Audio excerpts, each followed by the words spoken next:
Good morning, ladies and gentlemen. Welcome to this webinar, which focuses on the importance of design in hotels today. A warm welcome on a very cold day. I hope it's a bit better in your part of the world. We're fortunate to be joined today by a range of great hoteliers, including Robin Sheppard, the president of Bespoke Hotels, Ezio Indiani, president of the European Hotel Managers Association and a Knight in the Order of Merit of the Italian Republic, Carrie Wicks, founder of CAW Ventures, and Sabine Kern, director with the Broadwick Soho Hotel. So I think we're going to get some great discussion insight as we go through this session this morning. We aim to finish by 11:30 prompt, so rest assured we will try to keep on schedule. Now, this period has had many arguing different points of view, which has made it incredibly fascinating. Some argue this is a chance to throw out the rule book when it comes to design, that customers would be seeking a very different type of experience post-pandemic, or others will argue that customers are looking for safety, for the classic and the traditional. What are your thoughts? It reminds me of kind of two quotes regarding hotel design. The first being, if you travel everywhere and find the same elements everywhere, somehow it reduces the value of the place. The second being, fashion is a double-edged sword. The more fashionable it is, the less time it has. The life expectancy of a hotel design is usually between 7 and 10 years. Too fashionable design may be well out of date after 2 years, which is the reason why hotel design prefers the classic. I mean, both comments have a great merit to it, don't they? However, this period of time is very different and is posing a whole series of new questions. How will service impact? What is service now? What is the customer journey going to be like? How will sustainability create change? And how is the impact of technology going to impact on both design and service? So what is the future? And these are the questions that we hope to answer during the course of today. However, we always like to start with some polling questions to get some of your thoughts. So can I just bring back Lauren to ask a few opening questions? Hi, thank you, Chris. Good morning, everyone. Yes, as Chris said, it's always very helpful to get your opinion and to sort of set the scene. So I have a few questions for you this morning, and I hope you don't mind taking a few moments to answer them.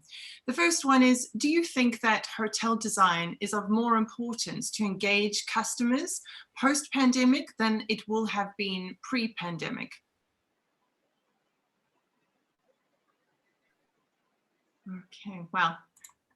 That's definitely a resounding yes at 79% of you who believe that that will be the case.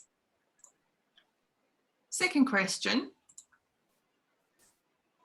is, do you think that there will be a marked difference in how space will be used, say in 2025, if one compares it to how it was used in 2019?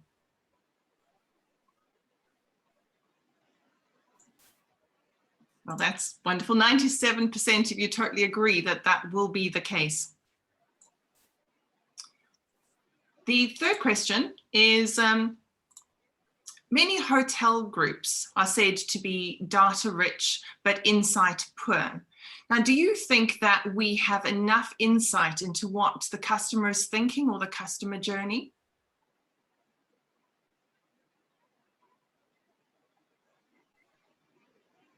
I do love doing these polling questions. 79% of people do not think that we actually understand what the customer is thinking.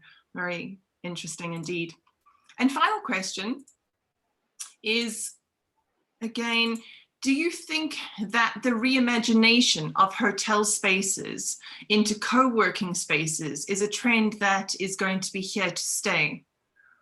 We're talking a lot about how the ways of work are changing. Could this be impacting on the hotel world? Wow. 81% of you believe that, yes, co-working spaces is here to stay and is not just a trend. Thank you so much for sharing your thoughts. I really appreciate that. Some fascinating insights there.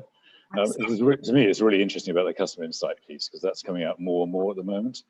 So we'll probably bring that up in the panel to discuss a bit later on, because I think that's a real key piece. We can never do these events without our sponsors and our partners, so we're always very grateful to them. Can I just introduce Anthony Grumbridge from Liquid Line, just to say a few, hi Anthony, say a few words please, of welcome. Thanks, Chris. Good morning. Good to see everybody on the call, and we're very much looking forward to seeing everybody in real life very soon. Appreciate the opportunity to say a few words. For those of you that don't know, Liquid Line are a company that specialise in premium coffee and water equipment.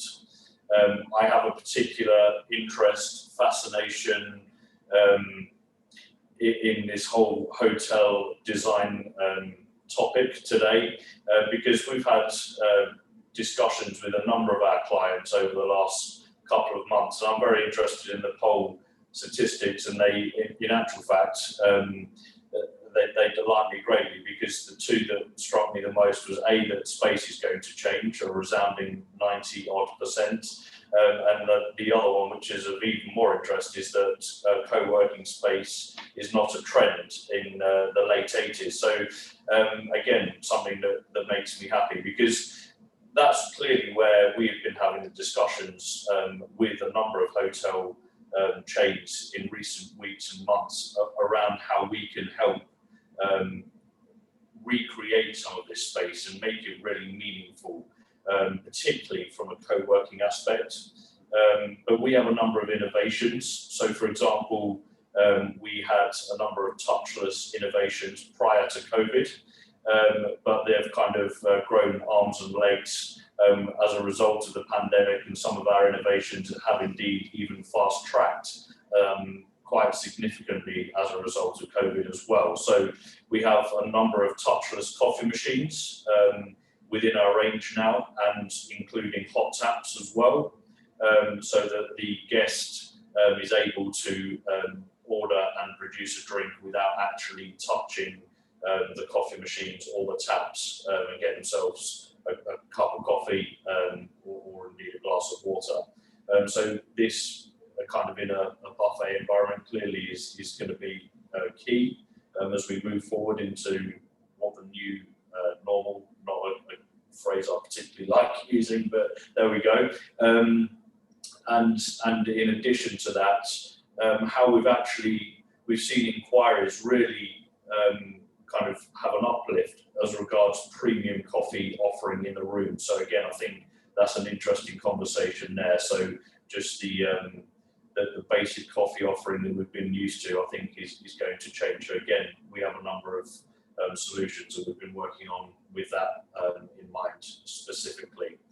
In addition to that, coming back to the co-working conversation, so a phrase or term that many of you may well be familiar with now is micro markets. Unattended retail is becoming very popular. Amazon have launched their completely unattended store in London just this week. So it's something that I think is very much going to be the norm as we move ahead into the next 5 years. So again, something that we are working on or have been working on for a number of years now is this unattended retail in the workplace. But what we've seen in the mushrooming really of the serviced office, the co-working spaces that are popping up all over the country is actually not just being able to offer great space to house your staff, but actually great facilities as well. So great coffee is an obvious one, but then extending that into these unattended retail outlets whereby the tenants within these buildings are able to get a snack or a sandwich or and indeed even in a more premium offering, some hot food as well. So again, something that we have within our range now. So clearly that's all jigsawing into this whole element of design, and we very much look forward to having conversations with you all over the coming months. Thanks, Chris. Thank you very much, Anthony. That's very helpful. Thank you. Have a good day. Can I just now bring in Ezio Indiani? We're proud to have him join us today. Ezio is the president of the European Hotel Managers Association, which has a representation of over 400 hotels right across Europe. And we're very proud to be partnering with the organization as well. Ezio, would you like to say a few words? Yes, good morning, Chris. Good morning to everybody. Yeah, as you said, you know, I've been elected president back in 2019 at our general meeting General Assembly in Paris. And the association was founded back in 1974 by a small group of top quality hoteliers, European hoteliers. And the association, the mean of the association is really to improve qualification of professionals through training in view of increasing really the standards of service to be provided to guests. At the present, as you already said, we have 400 members, many of them, almost all of them, general manager or president of association or owner of the most prestigious hotel in Europe. We are present in 29 countries, and we represent a total of roughly 300 hotels, 80,000 bedrooms, and also we employ 62,000 staff, employees. In order to get part of EHMA, you need to have a minimum of 10 years experience in the hotel sector. What we do in EHMA is really we have provided also the members with an extraordinary and very flexible intranet system on which we share information, we share good practices, employees exchanges, we post the most interesting webinars across the various associations and the various countries.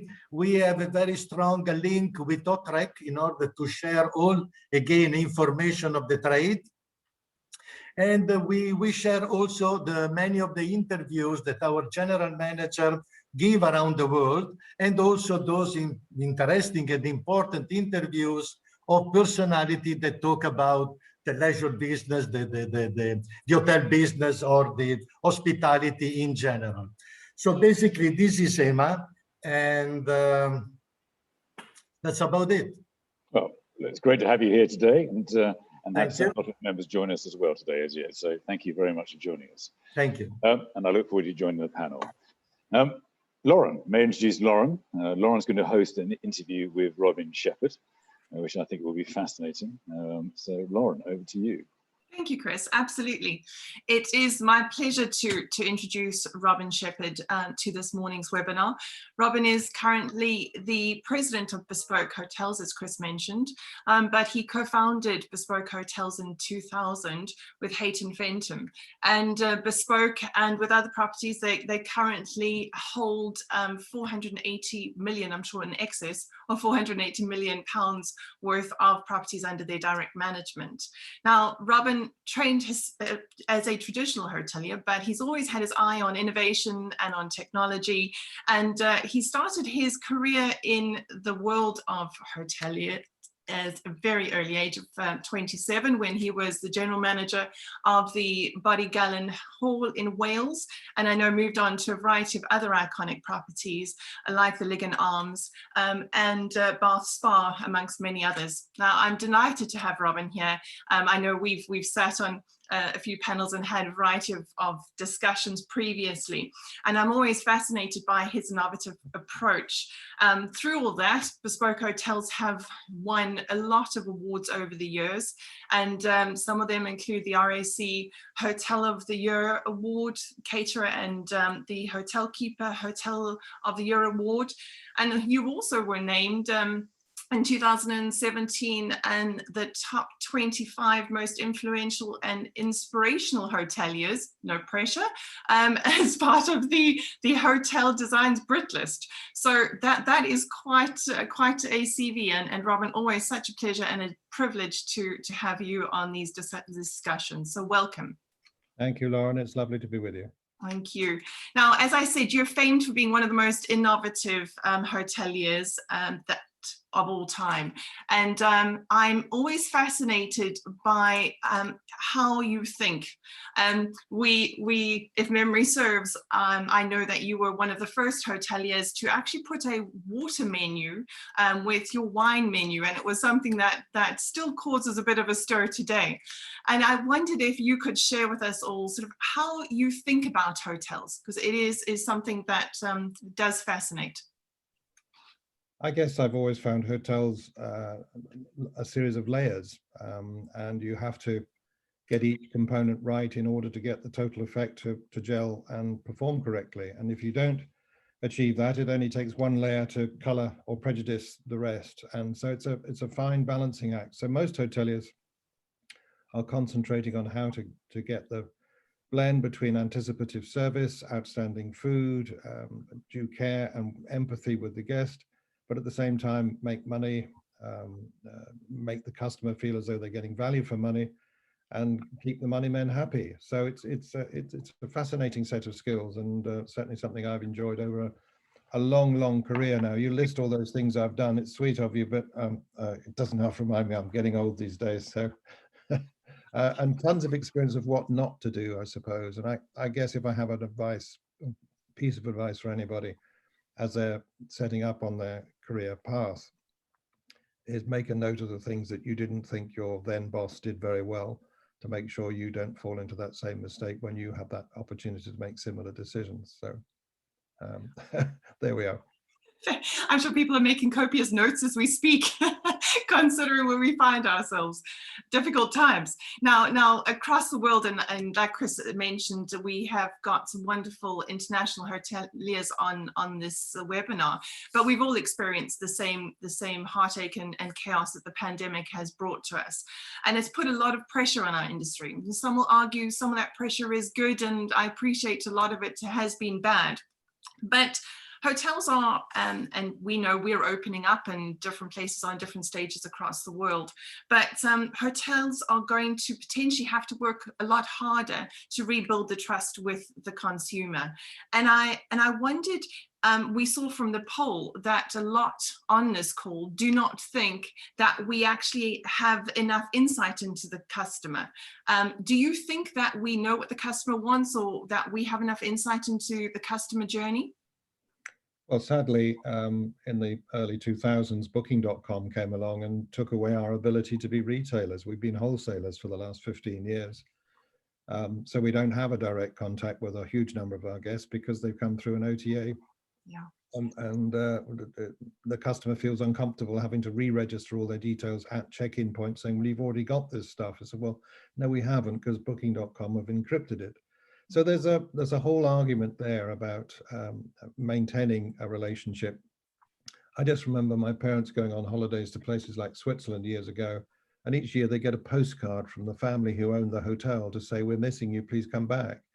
And I think some of those old-fashioned touches may come back into vogue in terms of personalizing the experience. I think that's the one thing people are desperate for, is to feel that they're special. And that they're treasured and cherished by the hotel. So we've got to put some of those old-fashioned communication processes back into place and make sure someone feels nurtured. I think it's also important to tag the guest when they're with you. Do you have a system in your hotel that makes sure that someone senior in the team inquires after them and makes a point of saying, hello, how are you? What are your travel plans? Are you coming back next year? And just building some form of intimacy in the relationship. Having said all of that, of course, we now live in a generation where experiential travel is much more important than consumerism. Certainly, if I look at my own children in their early 30s, they're not about buying another 3-piece suite that's more velour than the last one. They're much more interested in going kite surfing off the coastline than they are building possessions. So putting a personalization into the experience of staying with you and making it exciting and memorable, putting a punctuation mark into your trip, I think becomes more important. That will change. And then lastly, I suppose what will also change is the nature of the business meeting. I see CAW are now rolling out a joint venture with Microsoft and their Teams product to cope with the hybrid meeting. We could be having this session now with perhaps half a dozen of us sitting in one room whilst everybody else is being piped in by Zoom. And I think that trend is going to continue, whereby you have a number of consumers who are, or delegates who are attending a conference virtually, and a number of people who are actually in that meeting. And that does have a downside for many meeting and event hotels, simply because the volumes may not be there for some time, as people have decided they're not going to travel nearly as much as they used to. Final point, as a slight segue, of course, the one benefit of lockdown, and there aren't many, is that we've, at a stroke, stopped spending so much money on petrol. And if the fuel consumption has gone and we've saved a little bit of the planet as a result of the last year of inactivity, maybe there is a good thing, and we must make sure that we learn those lessons to ensure we don't go back to wasting all the natural resources in the world before there are none left. Absolutely valid points, and some of those I'd love to pick on a bit in more detail a bit later. You did mention that, you know, it is all about these variety of layers and getting that perfect balance to create that sweet spot. And I appreciate, you know, that over time the asset managers have had to become more important within those layers.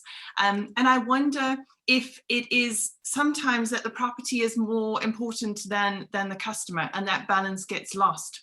Do you think that it's possible to have the balance perfectly between the mix of design, the importance of the customer journey, the property? Is it possible to have those all in balance?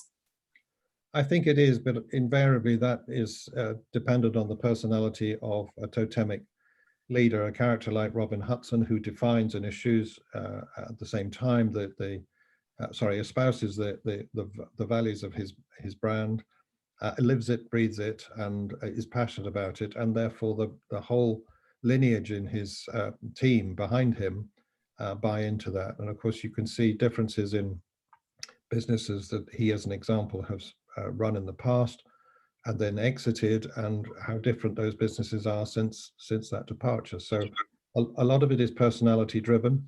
It's not that easy to have that perfect sweet spot maintained by a central diktat or a brand standards manual. I think the definition of personality is by its nature quixotic and individual. And it's transient. You know, I certainly look at the times when I've run hotels for extended periods of time. The teams change, the customer base changes. You have to adjust, and you may only touch nirvana 3 or 4 times in a single year, because you have certain Achilles heels which let you down in the total score of seeking 100% perfection. But you can still put out a pretty good effort, and it's what customers will appreciate, of course, is the effort. They'll know whether you're a fake in terms of trying hard or just going through the motions, and so long as they can see that endeavor and that passion, they'll stay with you. Absolutely. You've touched on the spaces element, and when I know we had the question in the about whether or not it's a trend, or if it is a future that co-working spaces in hotels are going to be here to stay. And I wonder, with all of us looking at opening, the focus on design and use of space is very much topical as we're moving towards all of this. And I wondered, what are your thoughts on the change of use or change of design within the hotels, and what should hoteliers be thinking of or looking at this time?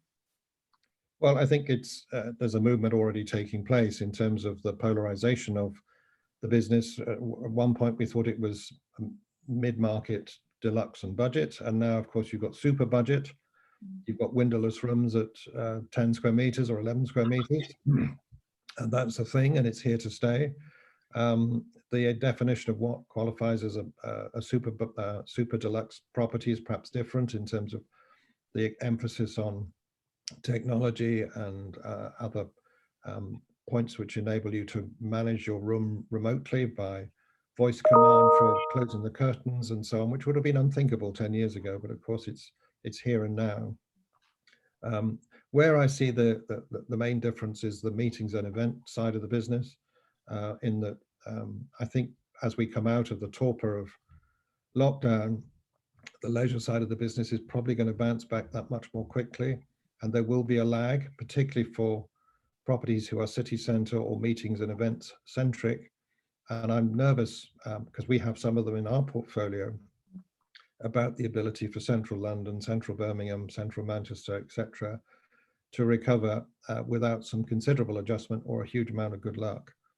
So I can see some choppy trading times in city centre hotels, simply because the high street hasn't fully woken up. The office market will take a long time to wake up because we're doing what we're doing in this session now. We're talking to each other remotely. So I think there's a huge amount of adjustment. Where do I think we'll be in 5 years' time? I think we'll be back to a very similar place to where we were at the end of 2019, because at heart, people are people, and we love to communicate and interact. And certainly as a businessman, if I'm trying to grow a business, there's no way I can do that virtually. You have to touch and feel and be with someone in order to build some sort of relationship. One thing I have changed, however, is booking a phone call. I don't know about everybody else, but it used to be you just rang someone. But these days, through the lockdown, we plan our phone calls like an event or like a coffee break. It's all in there in ink in the diary. It's quite extraordinary. So the triumph of the phone call is a very different status to what it used to be. Absolutely. And it's very weird when you are on the phone that you don't see somebody because you're so used to being on Zoom that the phone call feels quite strange these days. That's very true. And from a spaces perspective, like you say, you know, the events industry has changed substantially. And I think one of the advantages has been that people have been able to access wider audiences. So there are large spaces that are vacant, large kitchen spaces that are not being used, and that design around all of that needs rethinking. Are you looking at that in any of your hotels? Are you looking at lobby spaces or banqueting spaces in a different light?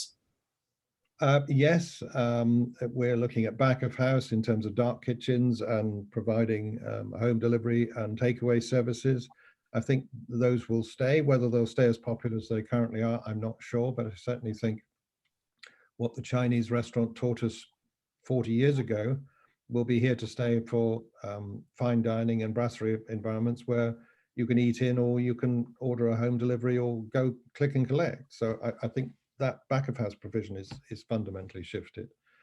In terms of the flexibility of meeting space, I think we have to be even more imaginative as to how to make it work, because the traditional fly all the sales managers over from around the world for the annual sales convention is going to be a very slow thing to return, simply because of the lingering effects of COVID in certain communities. So you might get some domestic conference travel, but the international conference travel is likely to be lagging behind for quite some time. So you could end up with some significantly reduced usage of your big banqueting spaces, which historically would have been significant drivers for the total revenue coming into a hotel. So lots of initiatives needed there. Members clubs have been operating effectively spaces that you monetize to encourage people to come and sit in a select or selected space. And I can see increasingly lobbies and certain banqueting rooms being taken over in order to provide a sort of office, home from office, office from home kind of atmosphere where you feel a sense of belonging. I was involved in a business called Home House in Portman Square for quite some time. And it fascinated me that so many people were members and paid before they walked through the door. I thought that was a lovely thing. But the reason was that there was an atmosphere and a sense of adventure and indulgence when you got inside the hallowed doors. So putting that mystique and that allure into what were fairly functional banqueting spaces may take a bit of redressing and some very intelligent interior design. But definitely having a multiplicity of use and a different core to the business is going to be essential for some operators. Absolutely, and as Anthony mentioned from Liquid Line, a lot of operators are also looking at their whole F&B offer in the redesign or reimagining for the future, with thinking about, you know, Deliveroo and in-room ordering in a totally different way, or micro markets in lobbies in a totally different way. I'd love your thoughts on some of that. Are you, I think previously the hotel world wasn't too keen on the Deliveroos of the world, but there seems to be a slight change in thinking at the moment. Have you seen their margins? Of course, oh, they charge a fortune to get someone on a bike to deliver, but good for them. I wish I was as big a shareholder than I am. I suppose in time, if hoteliers got their act together and restaurateurs, you'd end up creating your own little independent delivery system. But the one thing with Just Eat and Deliveroo is the range, the choice, and it works. It's slick. It's a couple of taps on your phone, and the whole thing is done for you. So if you can get to that level of efficiency on your own, fantastic. But I think for most people, they need to work and make Deliveroo and Just Eat happy bedfellows to work with. And I do think it's here to stay. I don't think it'll be at quite the level of volume that perhaps some restaurants have achieved, simply because there would be the alternative of coming to eat in rather than eat at home. But as an additional part of our business, it's certainly going to be around for quite some time. The other thing, I suppose, is the dynamic that perhaps is occurring is this growth of pop-ups. And as pop-ups, by their definition, tend to have a slightly more al fresco setting, and al fresco seems to be more popular as places to mingle with other people during lockdown. We may find that stays as well, particularly in the summer months, that pop-ups in and around hotels and restaurant spaces, or variations on a theme around your core offering, may well become more popular. So rather than just transplanting the entire restaurant from central London to a coastal destination, you would take, I think, as an example, L'escargot in the Strand moved to Aldborough on the Suffolk coast. I don't know whether they're going to run again, but certainly they've had one season there, and it was riotously successful because people had an affection for L'escargot and wanted to see it in a country setting. So you never know, it might be the next Ivy rollout. We'll have to wait and see. But I do think pop-ups and variations on a catering theme are here to stay. And it goes back to your point about that sort of experiential, everyone's looking for an experiential holiday or destination or experience. And going on that thought is, for me, automatically is Hotel Gotham, were part of your portfolio, which is in Manchester. And I know you famously in 2016 won World's Best New Hotel, which I was at the celebration for, and it was quite a celebration. Now, how did you approach that design and thinking when it came to Hotel Gotham? Oh, by the way, I have recovered from my hangover now, but good to hear. It took a while. Look, I'd always wanted to have a hotel in our group which was based in central Manchester, and I'd looked for ages, and I'd always been impressed with the area in and around King Street, because it seemed that it had been a very fashionable financial centre in the middle of Manchester, which had gone out of fashion, and there were a number of empty buildings there. I was introduced to a property developer who'd bought a spectacular building on spec and had been unable to get permission to convert it into residential. So he was a bit stuck, having put all of his eggs into one basket. I saw the building, fell in love instantly. I'm not sure it was requited, but I fell in love with it. And codenamed it Gotham because it reminded me of old New York. So it was just a working title. Somehow that slipped into social media, and a number of people started to comment, what a stupid name that is, how very Batman and how very non-Robin and how silly. And other people wrote back and saying, it's great, I can't wait to go. So I thought, well, hang on, if this name is doing all that work without any support or backing or expense all by itself, let's explore it. So the building spoke to us. It appealed to my personal sense of whimsy, and a whole sort of faux history was created with entitled guests who had apparently stayed in the hotel in its mysterious past. For those of you who've seen the Grand Budapest Hotel movie by Wes Anderson, that was around at the time, so that inspired me, I must say, in some of the madness that was going on in that particular movie. So we dressed with our staff like bank managers, because it had been a bank headquarters for a while. But I will tell you one very silly story just for a moment. We applied to register the name Hotel Gotham, and just 2 days before it was due to come through, Simmons & Simmons, the intellectual property lawyers for Warner Brothers, wrote to us with a 2-ring binder full pack of work saying, you can't have our name, it belongs to us, we're entitled to it. And by the way, we've noticed that you're using the silhouette of a bat on the dusting chocolate on your cappuccinos.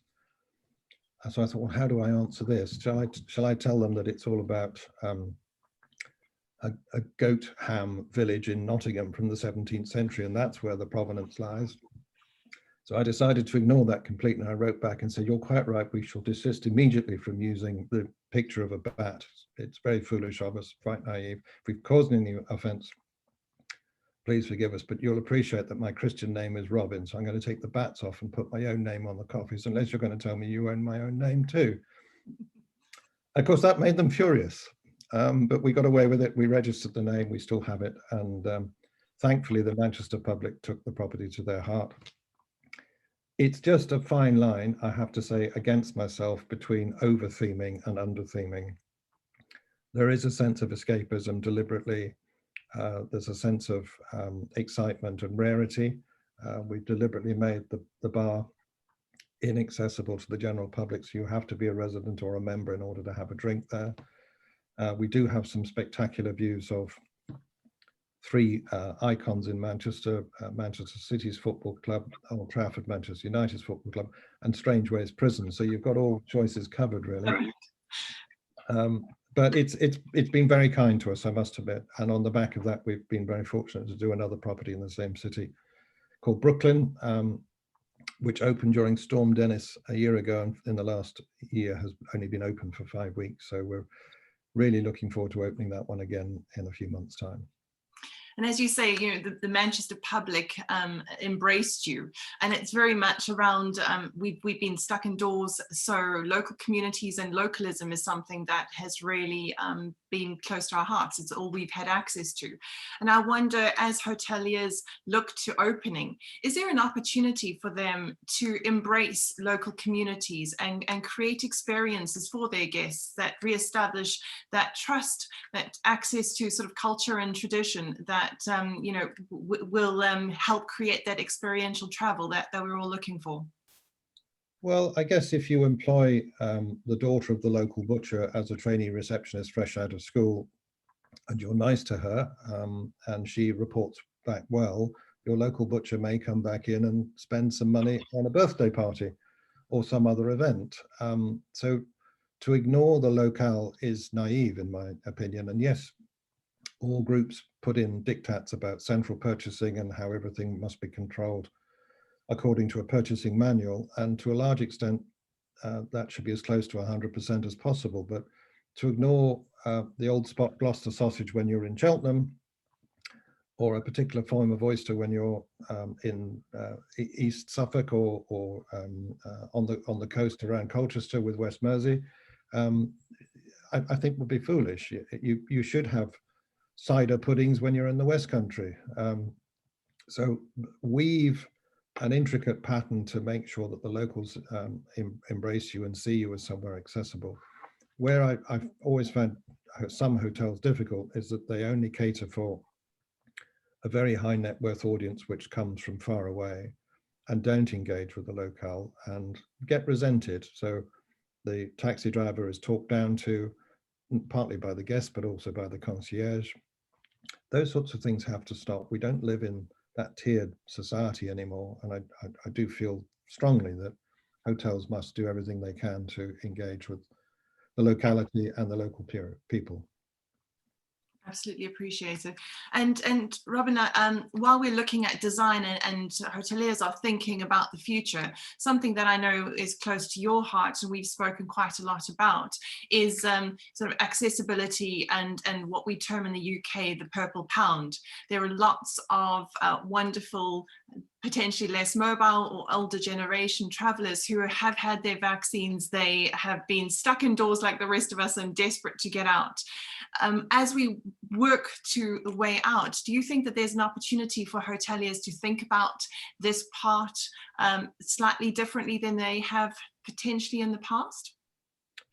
I hope so. I don't think it's going to happen overnight. One of the tragedies of the timing of COVID is that the AA, bless them, after much badgering from me, had finally agreed to have an award system for the disabled facilities. So rather than saying statutorily, I'll say it again, statutorily, you must achieve a certain level of provision for the disabled community in your business. They were saying, let's celebrate excellence. Let's have a formal system where the AA inspector goes into a business, rates the quality of the bedroom, rates the quality of the food, and you have a chance to win a commendation for the quality of your disabled facility. So I think there are several strands to this. One is the new normal should be to go into a hotel and say, I'd like an upgrade to a disabled suite, please.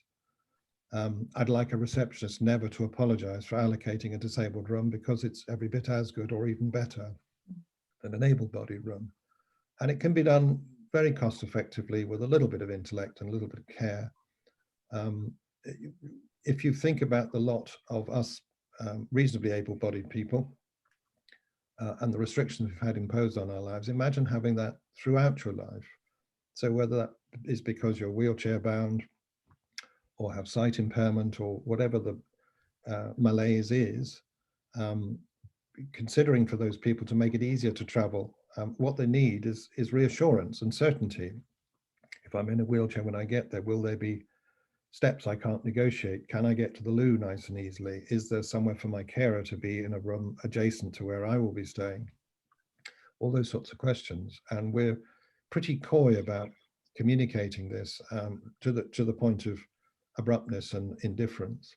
So I just think I would employ anybody who's listening who has the opportunity to do this, please appoint an access champion in your business and say, you're going to care about this, you're going to put it on the agenda for every head of department meeting and every board meeting that exists, and we're going to move the dial a little bit. It's not about what the government diktat says is the minimum that's required. It's about aspiration and care beyond that level. So if I make one heartfelt advert out of this discussion with you now, it's please embrace that and develop a really healthy guilty conscience so you do something about it.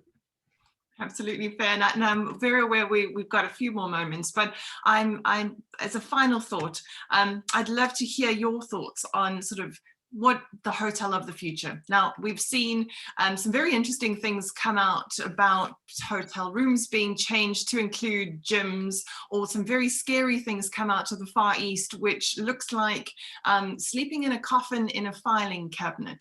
So not my idea of an experience that I'd like to have anytime soon, but there is a lot of that out there. And I just wondered, what are your thoughts on the hotel room of the future, or the hotel of the future?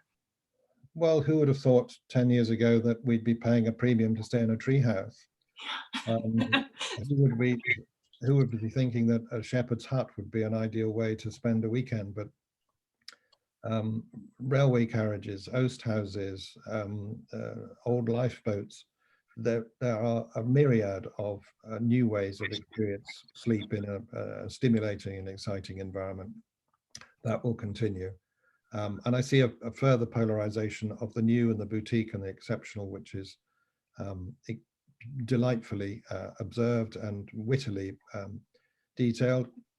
For those of you like Bob Mortimer and Paul Whitehouse on their fishing program, they always seem to say somewhere really interesting, even if that's spending the night on the top floor of a double-decker bus.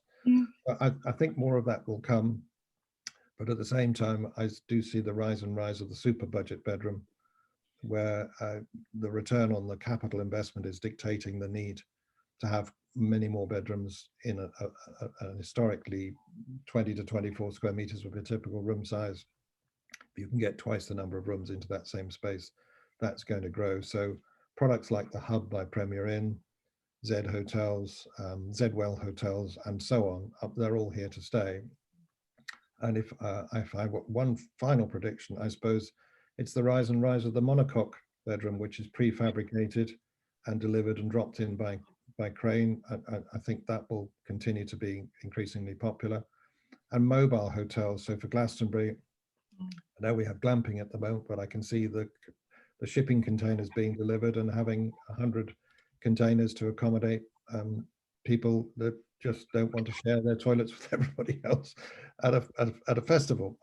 I think that will grow. So the one constant is change. There will be a lot of it. So that's probably the best way to wrap it up. Absolutely. Always a privilege, always a pleasure. Thank you so much, Robin, for joining us and for sharing your insight. Absolutely appreciate it. And I look forward to having a real coffee in a real hotel sometime soon. Thank you so much. All right. See you soon. Bye. If I could bring Chris back in to start the discussion with the panel. Here we are. Thank you so much. Well, thank you both, Robin and Lauren. That was a great discussion. So thank you so much to both of you. Really engaging. Some great thoughts come out of that, which will lead to some great questions, I hope. We'll see. Can I bring in Ezio, Carrie, and Sabine, please? I think we have a fascinating panel this morning, all offering very different perspectives. Just to give you some background on each. Ezio, obviously you've already met this morning. President of the European Hotel Managers Association, was Knight of the Order of Merit of the Italian Republic, and has also received the Star of Merit for Labour, which is personally assigned by the President of Italy. He has spent his career as General Manager of luxury resorts in Italy, United Kingdom, Dominion Republic, and Switzerland. President and General Manager of the Dorchester Collections Hotel in Milan, the Hotel Principale de Savoia. Welcome, Ezio. Carrie, Carrie, a well-known figure on the London scene, I think it's fair to say, was very instrumental in Ferndale for over 20 years as their Director of Operations, has most recently obviously been founding her own business and is just due to launch Chateau Denmark in Denmark Street in the West End, which will be a fascinating project. And actually, I've been discovering all about this. Denmark Street was the birthplace of British music scene, where the Rolling Stones did their first album and a whole range of other things, which I know Carrie's going to be very loyal to. So I think how she's bringing design to Chateau Denmark will be a really interesting perspective. So thank you. Welcome, Carrie. Great to see you. And finally, but not least, Sabine. Sabine has worked in hotels for a number of years, director for the new Broadwick Soho, which is due to open later this year.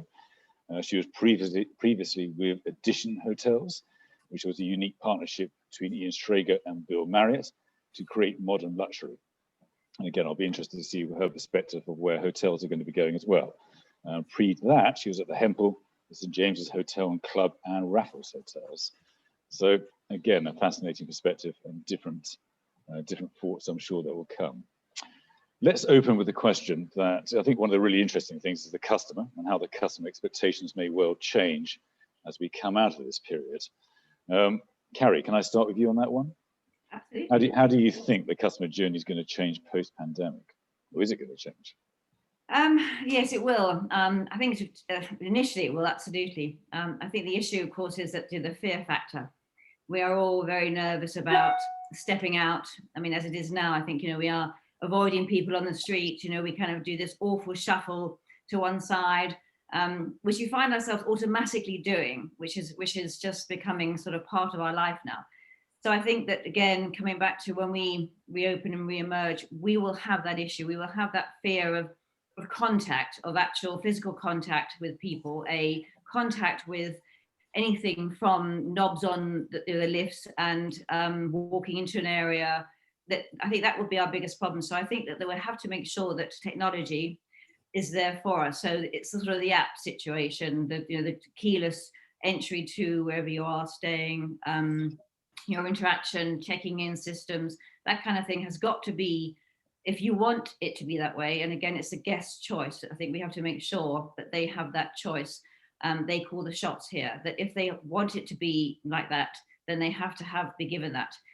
Cleanliness, we've already known, we already see that what's happening now. I think they're going to be very conscious of the fact that how many people touch that piece of whatever it might be, whether it's any kind of sort of brochure, stroke, whatever, kind of anything in a room that possibly has been fiddled, touched by somebody else won't be there anymore. It's all, I think it's that as I say, the fear factor is huge, and I hope to goodness me that it's just for now, and that once we get back into it, that will all change, which it should do, I'm sure, down the line. It's a really interesting one, isn't it? Because all the desire at the moment is people coming back to interact again. Yes. So it's how you find that balance is going to be a real test. Yeah, yeah. I mean, it will come back, but I think it's sort of the intrepidness. I mean, it'll take a bit of time, and therefore we've got to be prepared for that and allow the guests to be able to say, to be able to make their own journey through your offering without it being too much of that contact initially. I think that's where we have to sort of position ourselves.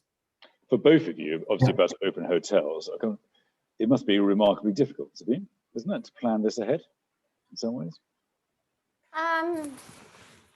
Yes and no. I'm not sure, because I think the one thing that will probably change is that I think in hotels we're all sort of like magically, things appear, right, or are clean, and that just happens sort of like behind the scenes, and very good as hoteliers to kind of like make that happen. And I think people will want to see a little bit more presence, and actually see someone kind of going around and wiping the surfaces or the elevator lift buttons or whatever it is. I think, exactly what Carrie said is it's about how do we introduce technology to kind of enhance the guest experience. And there will be people, and I think that will stay, that will just moving forward, even in 5 years time, want to have that contentless experience. But at the same time, how can we use that to even, personalize the stay a bit more and actually make it special and make people feel at home and at ease. And, at the end of the day, I think everyone wants to be part of that sort of like community again and have some form of interaction, feel safe, really. So. Yeah, Ezio, your thoughts? Yes.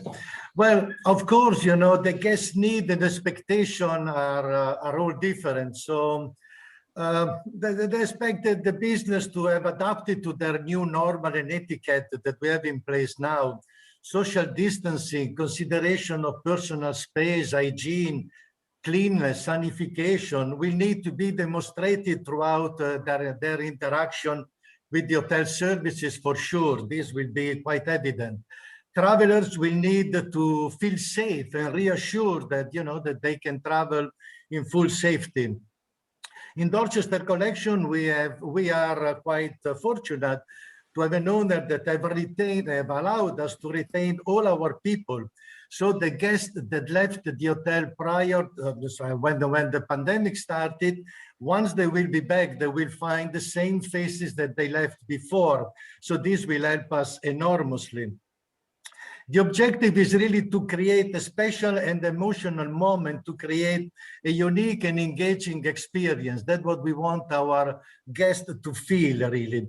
We are moving all hotel activities versus a guest-centric culture, and the organization must be very, very flexible and fast in receiving with the same speed of the social and economic changes that we live in the context of today, really. Presently and in the future, we will have more difficulties in budgeting, forecasting. This will be a nightmare because all the pickup now is very last minute. And I know our financial people and operational people will have to struggle enormously about this.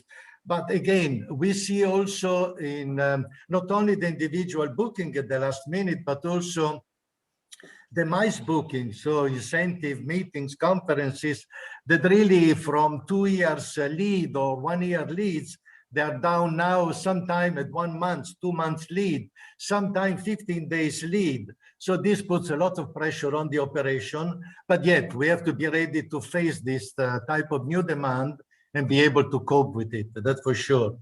But definitely a lot of changes are taking place and many more will take place in the very near future. So yeah, so it's all going to come shorter term, and we're going to build trust back with everybody. And technology is obviously going to play a key role. How's because I assume the design of the room has got to change, hasn't it? Because actually people are going to spend more time in their room. Well, the design, the rooms definitely will have to follow the new request of the clients, really. I think that if a new hotel has to be built or a refurbishment has to be done, I think we have to keep in luxury property in particular, I think you have to keep in mind that the room needs to be larger. You need a working space for this. You need an ample space because quite a few people might want in the future, presently and in the future, to eat in the room. So you must be able to provide all this. And so I believe, that also in a major refurbishment of so, you have to keep in mind that the increase in demand of having a product, user-friendly product or eco product or so, in order to fulfill the demand of, you know, of being in help of nature, in help of having something sustain the future, really, of our planet as well. All valid. Carrie, because actually the room's quite crucial for your design, isn't it? Yes, it is. I mean, I think we have a bit of a sort of a very new and different model. To be honest with you, we sort of we don't have shared space as such, actually, which is kind of now sort of in retrospect. At the beginning, when we started this journey, we thought, gosh, how are we going to cope without a lobby or an area where people can meet and have a coffee and a drink and so on. So, but now it's sort of a USP for us, because it's one thing that's come out the other side, which is the fact that there is going to be little interaction in a shared communal space, because we are over 16 buildings and Denmark Street. So we're talking about individual apartments, areas, spaces where we have sort of had to reinvent how we're going to provide the service. And so yes, our sort of, we talk about it, that in fact our lobby and our reception area is going to be our street, or is the street, which is going to be quite different, quite a unique take on that. So we're going to make sure that we really use that to our kind of, you know, to the theatre side of it too, and bring back what I think everyone's missing, you know, a bit of joy and a bit of interaction, a bit of visual out there.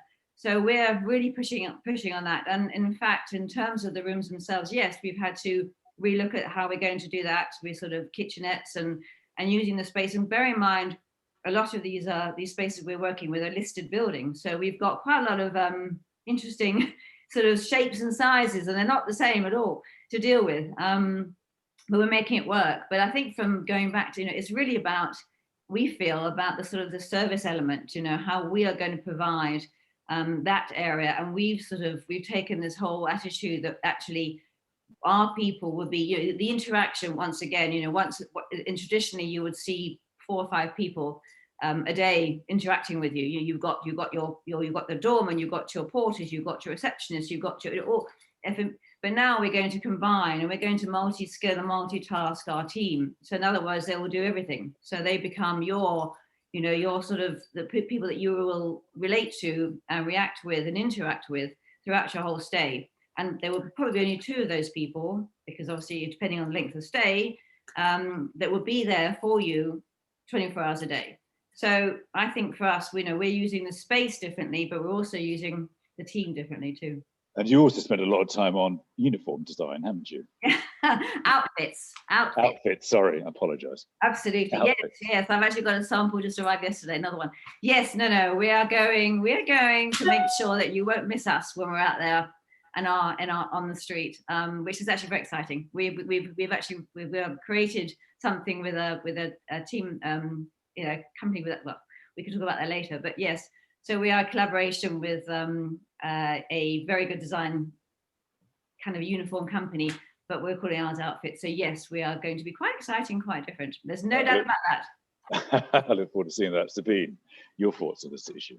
Do you know what? I'm actually super excited, because I think as an industry, we've been somewhat behind in accepting that technology is important. And I think sort of like in the last 12 months, or, you know, by the time that everything is opening, it's been 18 months, I guess. Hoteliers, as well as, you know, general sort of like our guests, have really accelerated in adopting technology. You know, like just the fact that we're having a panel discussion on Zoom, you know, I Zoom with my parents, they're in their mid 80s, you know, and that's kind of like crazy for them, like sort of to think about it. I think in their wildest dreams, they never thought about it. And to your point earlier, you know, I rang them the other day on the landline and they were totally confused. They were like, we can't see you. It's like, that's really strange. And I think it's sort of like, it's really, so I think what is to come, you know, what we're thinking out is, you know, as we're opening, it's not necessarily like, a lot of it is really traditional hospitality, but, you know, like maybe in the 70s and 80s, you would come to a hotel room because there's like this amazing you know, television programs with movies on demand and all sorts of stuff. You know, people have all upgraded their own homes and they've got great technology now on a day-to-day basis, and that's what they are expecting to find in a hotel. And so it's not really that, I don't know, different. It's much more about, okay, so how do we use that and implement it so that we make it easy for the guest to use, and is part of like just a normal day-to-day experience, so that they can just mirror their Netflix, and it's not like 20 buttons, and or that design is actually confusing, our technology design is confusing the guest so that I can't work the light switches. I think that's like nothing worse.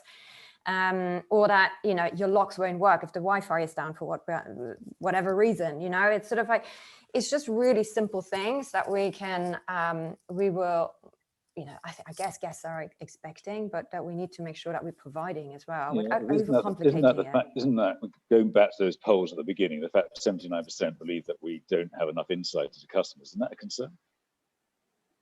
Or do we have that insight? I think that there is, I think there is a lot of technology out there, and I think that we are learning to implement it into hospitality and not shying away from it. And I think there is a fine line, you know, in the same way that Robin was referring to, kind of, you know, having a design that is too gimmicky is also to sort of like implement technology that makes it intrusive. And that is the kind of fine line. And I think, you know, and some people will walk through the door at Starbucks and the stars go up on their mobile because it's geo-fenced, and, you know, they've recognized that there is a Starbucks loyalty card holder coming through the door. There is technology around sort of, you know, recognizing face recognition and seeing when people walk through the door that, you know, front desk, you know, your tablet, you know, gives you the name.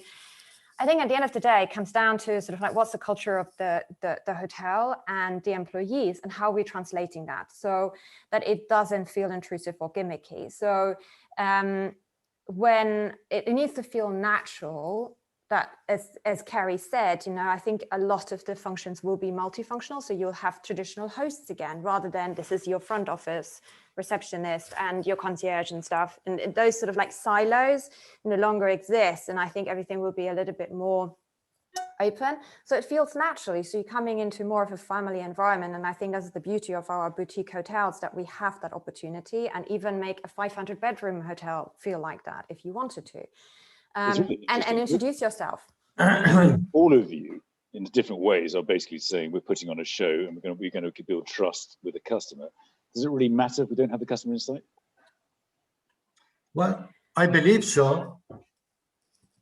Yep. I believe it's very important. For instance, in our company, we do focus group whenever we do any major refurbishment, or whenever we take any major decision or strategic decision or marketing decision or so, with regular clients, important clients, travel agents, or personalities, opinion leader, and so, just to get the feel of them, of their ideas or so on the project that we want to launch, in order to make sure that what we are developing is really meeting the expectation of the clients.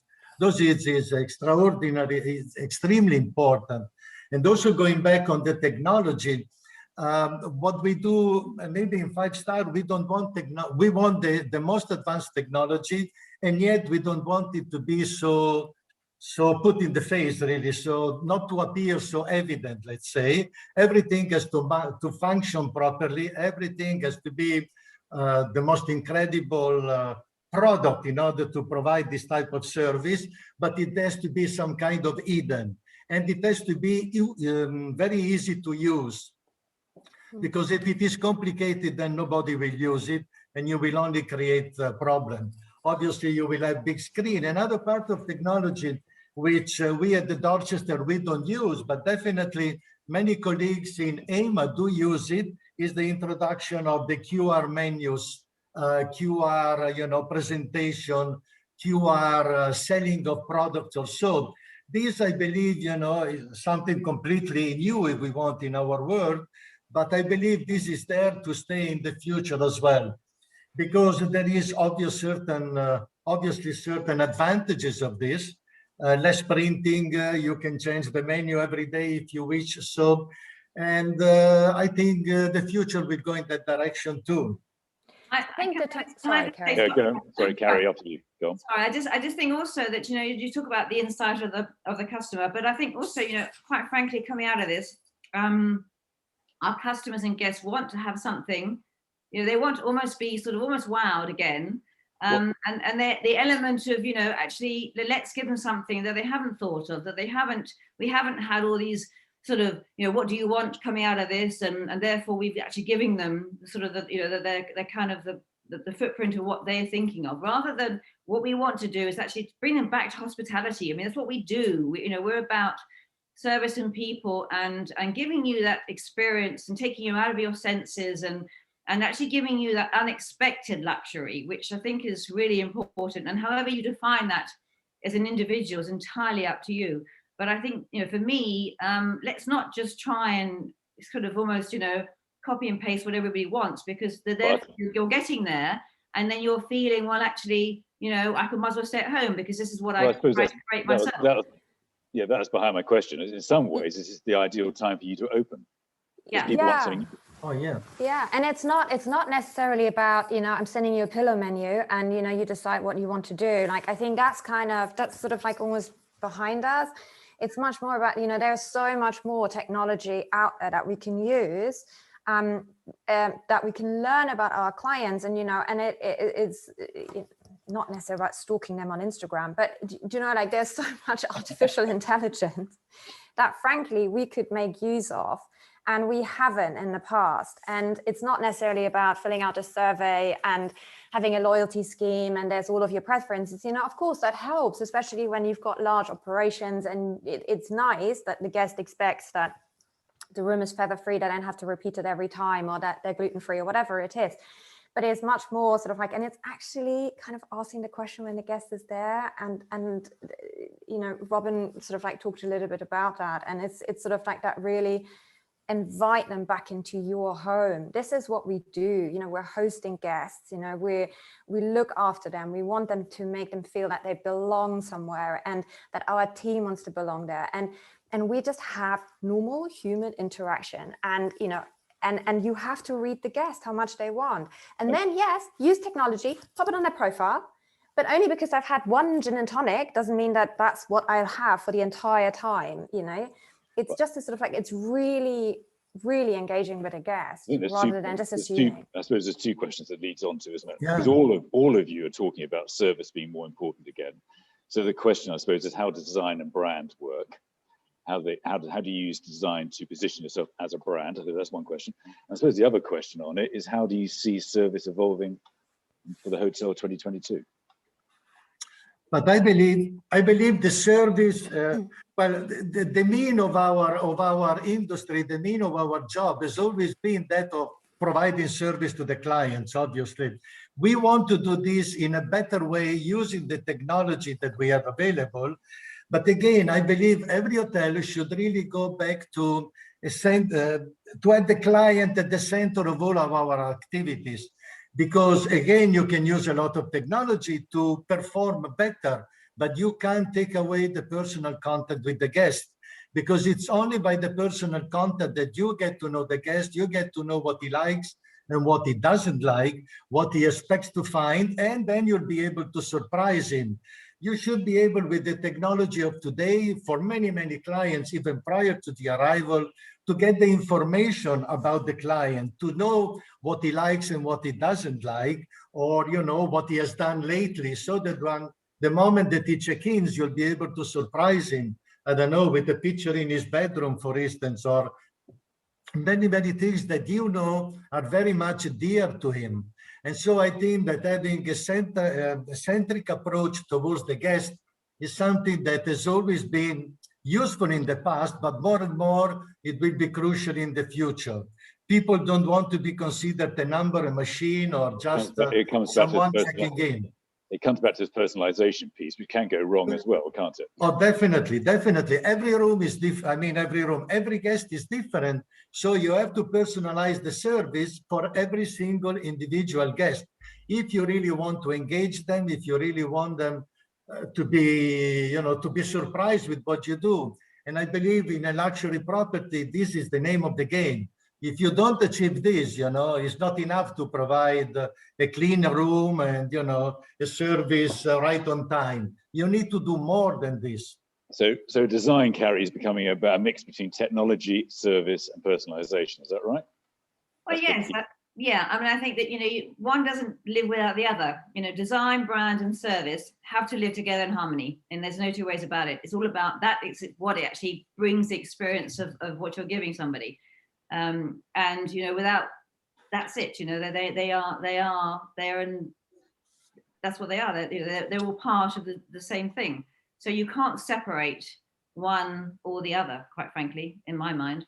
And I also think, you know, talking about sort of expectations of the guest and so on, but there's an element now, I do believe that people want to be pushed out of their comfort zone a bit, you know.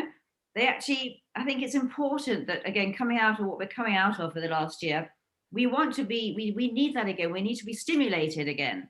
And I believe that that's going to come from us being creative in what we're doing and what we're giving to our guests, and taking them on a different journey perhaps than they've been on before.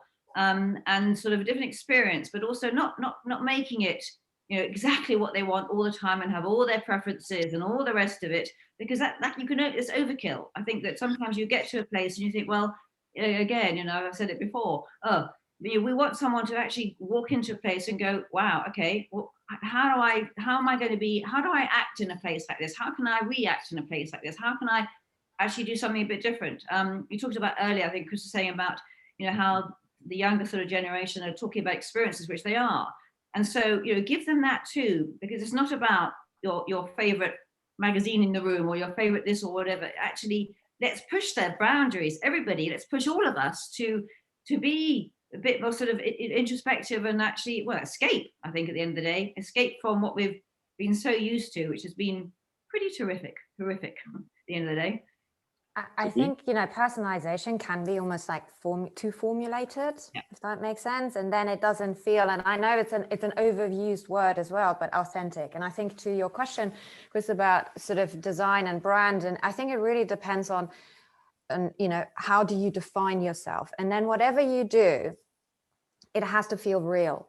And whether that is, you know, creating a destination within, you know, a certain area of the city, or whether that is, you know, like I was in, you know, Carrie's place, you know, is much more, it's a very different positioning.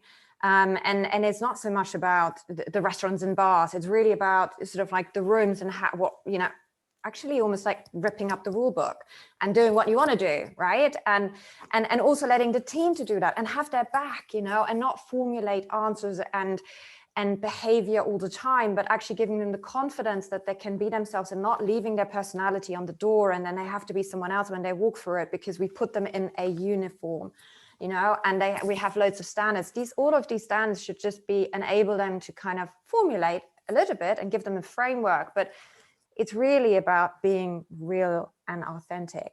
And we can't be everything for everyone. I think, you know, yes, there are brands that maybe try and do that, that's fine.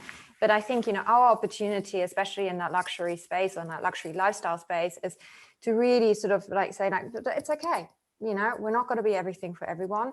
But the importance is that, you know, in our case, we have extensive restaurants and bars, and we really want to be at a destination in the city where people come, and they can come 5 days, 7 days a week, and they have different experiences based on, you know, who they're with and, you know, what they want it to be. So if I formulated and I know that their preferences was, I don't know, a gin and tonic, going back to that example, and that's what they automatically be served, but we don't know that. Because their experience when they're with colleagues versus with their wife or with their family or with, you know, I don't know, the mistress, might be very different. And we have to be able to read that and tailor that and be really open. I think that's a huge danger in you know, sometimes trying to over personalize everything. Well, and it's interesting. It's also about the design as well, isn't it? Yeah, absolutely. And it has to be comfortable. Like, I think the days are gone. I think we've all been there, that we went to like the bar that people used to hang out, and, you know, that's where you wanted to be seen and go. And it was great energy and amazing sort of like place to, but you wouldn't stay there. you go and stay in another hotel because it's too loud or like not comfortable, or you can't sit on the chair or whatever.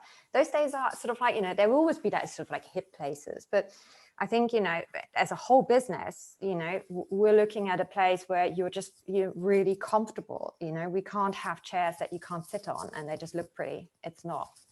Yeah. No, it's not. Ezio? And yes, I agree with this entirely. And as I said before, we need to get a lot of information on our guests in order to provide an exceptional service. And but on the other end, what we do here also in the refurbishment or so, we focus on innovation, keeping obviously a strong link between the past of our hotel. Because we don't want to lose the soul of the hotel. We want to improve whatever we have, but the soul of the property has to stay. We are a traditional hotel, but yet we need innovation, but the soul has to be retained, really. What we like to say is that in this year, in terms of the pandemic, in which everything has changed, in this year, the way of living has changed, but this will not change our way of being, really, because we will not change. And what, going back to the brand or so, when you have a collection of hotels like ours, obviously each hotel is completely different than the other. But in terms of brand, we provide a series of service or a series of product, I don't know, like Bang & Olufsen in all bedrooms, for instance, and this goes throughout the various properties. But the style of service, the uniform, and many other features have to be linked with the area, the city, or the country in which the hotel is. Because you don't want to come to Milan and find, you know, the standard of the Dorchester, the decoration of the Dorchester or the Beverly Hills or the Plaza Athénée in Paris. You want to find something Milanese. You want to find something that is really has a real strong link with the reality of the destination. And this is always very dear to us. And this is something that we keep very much in our mind and in our consideration whenever we do refurbishment or we acquire property. And also acquiring property, very often it happens that it might be a very good deal, you know, for a company. There is a property up for sale, the location is good, the price is valuable, so you go for it. But definitely that property doesn't have the standard that, you know, your company has. So my advice is really, whenever this situation occurs, is that you buy the property and then you close it for refurbishment and you reopen it with your standard.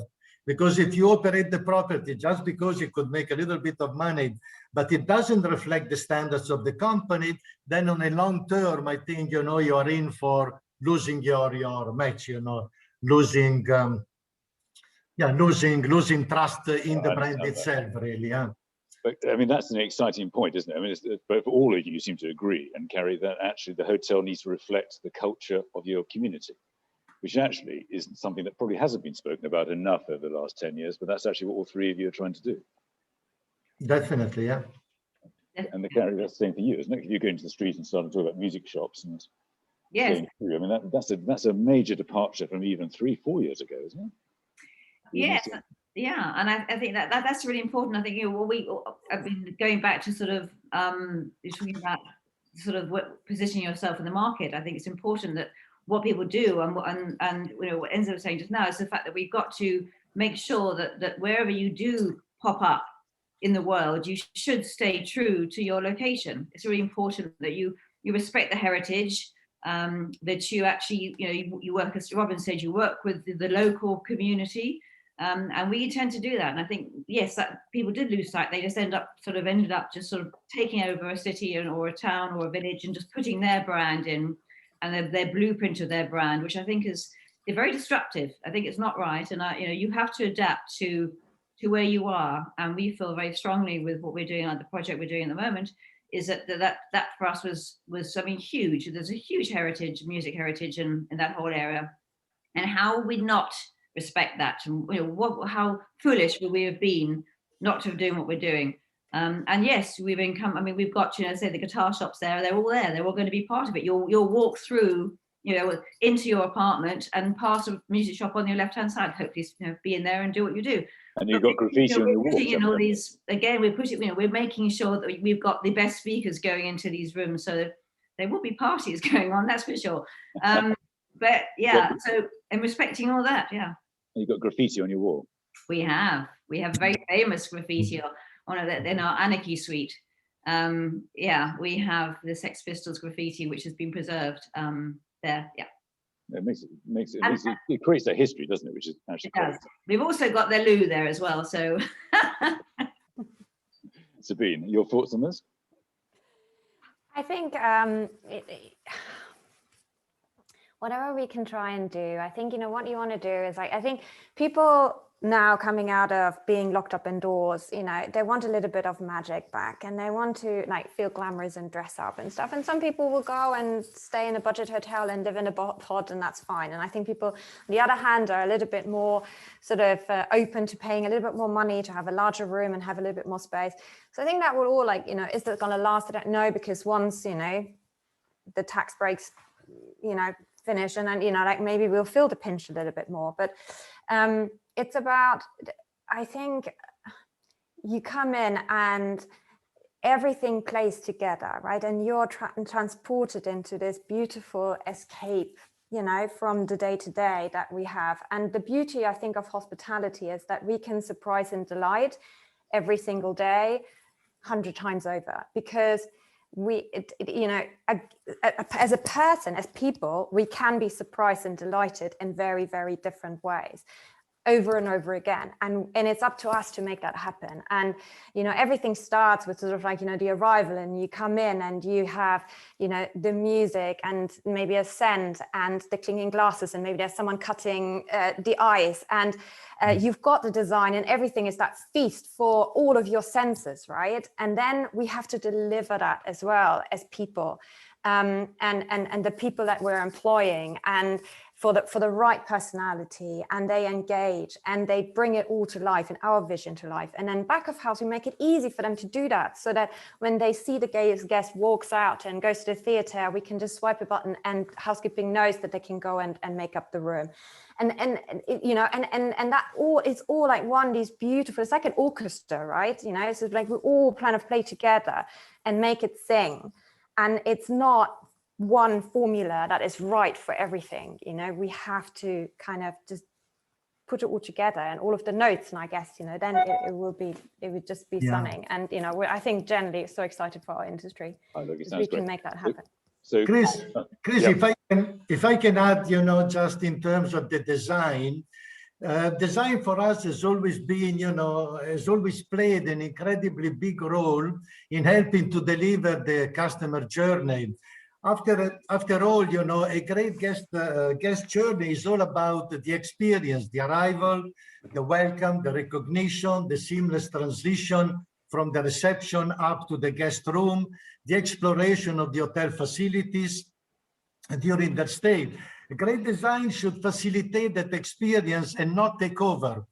Good design acts also as a confirmation that the guest has made the right choice, and should reinforce the brand identity as much as the guest's own identity. Good design, to me, is also not demonstrating to be noticed. It should really be elegant, surprising, and life-enchanting. Really, this is what design is. And it requires, on top of reflecting the destination in which the hotel is built, a proper balance of architecture, three-dimensional space and color, and the material and texture. And then on the designing as well, you need to know when to make a space feel busy or calm, energetic or tranquil. So you have to have this flexibility in order to adapt your space, to the various moments of the day, really. And I feel this is really crucial for for the design in an hotel, to allow the hotel to perform at their best, and and engage with the clients, really. I think it could be an exciting period of time, actually. I think we see as we come out of this. Yeah. Final question for all of you, for those who are looking around for inspiration. Can you all name one hotel you'd suggest go and see? Not your own, beyond your own, of course. Sabine, let's start with you. Oh, that's a tough one. I'm so biased. Something that I have to say will stick with me for a very long time. If you get a chance, then go to Capri and walk into the JK Place. Yeah, it's a great hotel, isn't it? I agree with that one. Carrie? Golly, I think I fancy to go to the Marina Bay where you've got the infinity pool at the top. I think I would love to go and sit there in that pool soon, and just look at that wonderful view, because I think that's quite incredible to see that. Yeah, you both set two great examples. Ezio? Well, I shouldn't mention this because it's part of our collection, but I'm really in love with the Plaza Athénée for the harmony of the hotel, for the service that they deliver, and because to me, this is the real, the hotel is the essence of the Parisian lifestyle, really, no? On the other hand, not an hotel of our company, is definitely the Splendido in Portofino, which is again an extraordinary property in which you feel very comfortable, stunning views over the Bay of Portofino. The food is fantastic, the service is extraordinary, and you feel really in peace with the world and your life once you stay there. Three great choices. Thank you so much. And thank you for your time today as well. It's been a delight talking to you. I think it's actually an exciting period we've got coming up. Yeah, definitely. So thank you so much for your time. Thank you, Chris. Thank you. Thank you. Thank you. Thank you, Chris. No, pleasure. My pleasure. Lauren, can I bring you back in to say a few final words? Yes, absolutely. Gosh, I think we've definitely shared a lot of knowledge and insight. I think, you know, we've been talking about how much there is when we look at opportunity, and maybe this period of time has given us the most opportunity that we've seen in a long while, whether it's like we've mentioned, you know, technology, whether it's embracing localism, local communities, and maybe refocusing some of our offer to be, like Sabine said, you know, not always using it, but true and authentic. But I think for me, that what I've been hearing all along is that, you know, we do have to not lose that golden thread. And I think for us, the golden thread in hospitality is that we look after people, we care about people, we provide these amazing experiences and these opportunities for them to be delighted and have something different. So we need to make sure we never lose that. We must have that as our foundation, but look at our hotels possibly in a different way, and look at how we engage with communities and with our customers in a different way. And I know we've often said, how great would it be to have the general managers back on the floor? And maybe that's the way we get it back into being insightful with our customers rather than just being data rich. Oh, look, I think we're, yeah, look, I agree on all that. And I think it's just going to be a period when everyone's rethinking about service. And that's one thing which came loud and clear. It's all been about service, hasn't it? Service, technology, the balance, and how we create new experiences in theatre, which actually bodes well for the future. Absolutely. So we promised to finish by 11:30 prompt, and I think we're just about there. So look, our thanks for you for joining us today. This recording will be released a bit later on today and tomorrow, and look forward to seeing you all soon. And our thanks again to Carrie, to Ezio, to Robin and Sabine for their thoughts. I look forward to seeing you again later. Take care. Have a lovely day. See you soon. Bye.